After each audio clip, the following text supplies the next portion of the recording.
सृष्टि बचपन से ही दिखने में सुंदर नहीं थी, लेकिन अमीर बाप की बेटी सृष्टि पर उसकी माँ जान छिड़कती।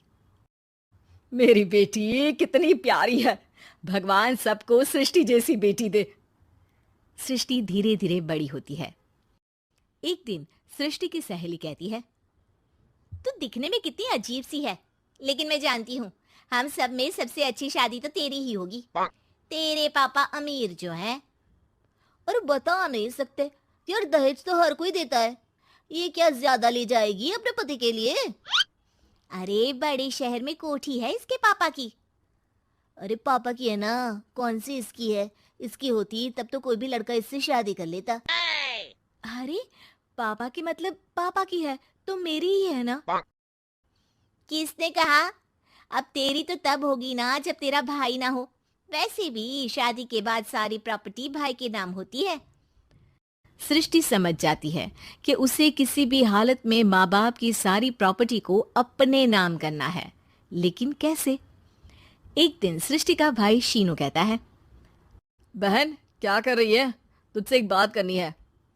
अरे हाँ हाँ करना, मैं तो तेरी बहन हूँ। बहन मेरी लाइफ में ना एक लड़की है, बहुत अच्छी है। मैं सोच रहा हूँ माँ और पापा से बात करूँ शादी के लिए। सृष्टि को समझ में आ जाता है कि भाई की शादी होते ही भाभी उसे एक दिन भी घर में बर्दाश्त नहीं करेगी। क्या बात है भाई, बताना कौन है वो? यार वो बहुत अच्छी लड़की है, पढ़ी लिखी है, मेरे साथ जॉब भी करती है। बस एक प्रॉब्लम है। हाँ प्रॉब्लम? क्या प्रॉब्लम है भाई? यार वो शादीशुदा है, लेकिन उसके पति ने उसे सिर्फ इसलिए छोड़ दिया क्योंकि उसके माँ बाप दहेज नहीं दे पाए। सृष्टि ये सुनकर न जाने क्यों खुश हो जाती है। अरे भाई तो क्या हुआ, लड़की तुझे तो पसंद है ना। शीनू को लगता है कि बहन उसे समझ रही है। वो इस बात से अनजान होता है कि उसकी बहन की मंशा पूरा घर हड़पने की है। सृष्टि अपनी माँ से कहती है, मम्मी मुझे तो बहुत चिंता है। पता है शीनू क्या कर रहा है? अरे क्या कर रहा है? वो तो काम पर जाता है और वापस घर आता है। नहीं ना माँ, वो यही तो नहीं कर रहा, बाकी सब कर रहा है। आपको पता है उससे प्यार है, और वो भी एक शादीशुदा लड़की से। ये क्या हो गया? मैं सोसाइटी में क्या मुंह दिखाऊंगी? अरे तेरे पापा तो यही कहेंगे कि मैंने ही उसे बिगाड़ दिया है। माँ देखो, मेरी बात मानो, पापा पर भी विश्वास करने की जरूरत नहीं है। अब आप ही बताओ, पापा इतनी देर घर के बाहर रहते हैं क्यों, बोलो? अरे बेटा वो तो नौकरी करते हैं ना। तू बहुत भोली है माँ। पापा का ऑफिस तो 7 बजे खत्म हो जाता है, लेकिन देखो कितनी देर से आते हैं। अरे नहीं नहीं बेटा, ऐसी कोई बात नहीं है।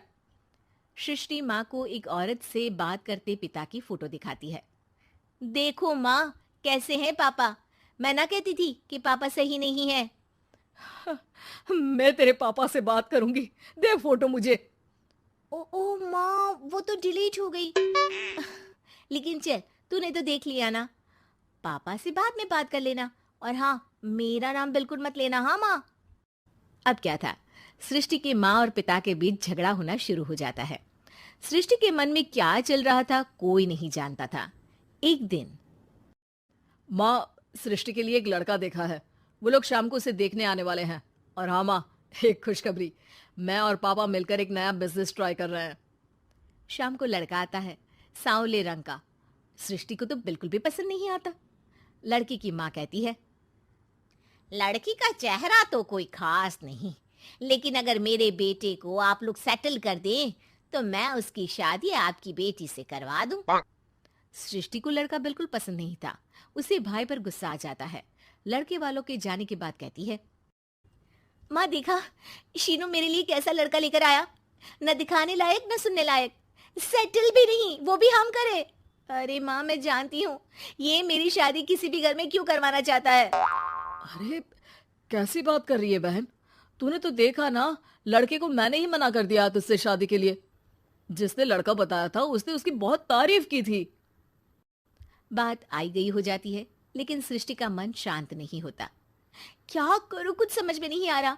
मेरी शादी हो गई तो ये लोग पूरी प्रॉपर्टी शीनू के नाम कर देंगे, मेरे हाथ तो कुछ लगेगा ही नहीं। तभी सृष्टि को आइडिया आता है। वो किसी वकील को फोन करती है। जी देखिए, अगर आपके मम्मी पापा का तलाक हो जाता है तो आपके पिता की आधी प्रॉपर्टी आपकी माँ के नाम हो जाएगी, फिर उसे वो किसी को भी दे सकती है। सृष्टि अब माँ को बेटे के खिलाफ भरती है। माँ, शीनू पर नजर रखा करो।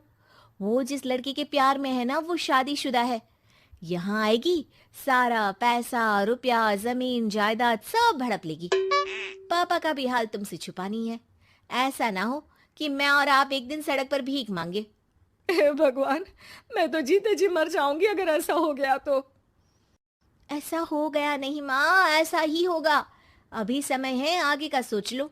मैं तो कहती हूँ पापा से आधी प्रॉपर्टी लेकर अलग हो जाओ। पापा की आधी प्रॉपर्टी भी हम लोगों को अगर मिल जाती है ना, तो अगले 7 जन्म सफल समझो। बेचारी माँ बेटी के कहने पर पति से तलाक लेकर अलग हो जाती है। सृष्टि अब पैसों से गाड़ी और अपने दूसरे महंगे शौक पूरे करने लगी। उसके दोस्त भी उसके पैसे इस्तेमाल करते। सृष्टि, कल तुम कहाँ थी? मैं सारा दिन घर पर अकेली थी। तो मैं क्या करूं? मैंने ठेका तो नहीं लिया है ना तुम्हें संभालने का। माँ को सृष्टि से ये उम्मीद नहीं थी। वो बैठकर रोने लगती है। वहीं उसका पति यानी कि सृष्टि के पिता आ जाते हैं। मैं जानता था कि तुम्हारा यही हाल होगा, तो आपने मुझे रोका क्यों नहीं? मैं रोकता तो तुम रुकती क्या? सृष्टि के कहने पर तुमने मुझ पर अपने बेटे पर शक किया, लेकिन तुम ये भूल गई कि कैसे हम दोनों ने मिलकर जीवन में इतना सब खड़ा किया। माँ पति के गले लग जाती है। मुझे माफ कर दीजिए, मैंने आपकी कमाई का एक बड़ा हिस्सा गवा दिया। कोई बात नहीं, तुम साथ हो तो मैं ऐसी 7 प्रॉपर्टी खड़ी कर दूंगा। तभी वहां सृष्टि आ जाती है रोते हुए। माँ, मयंक ने मुझे छोड़ दिया। वो बोल रहा था जब तक मेरे पास पैसे थे तब तक ही वो मेरे साथ था,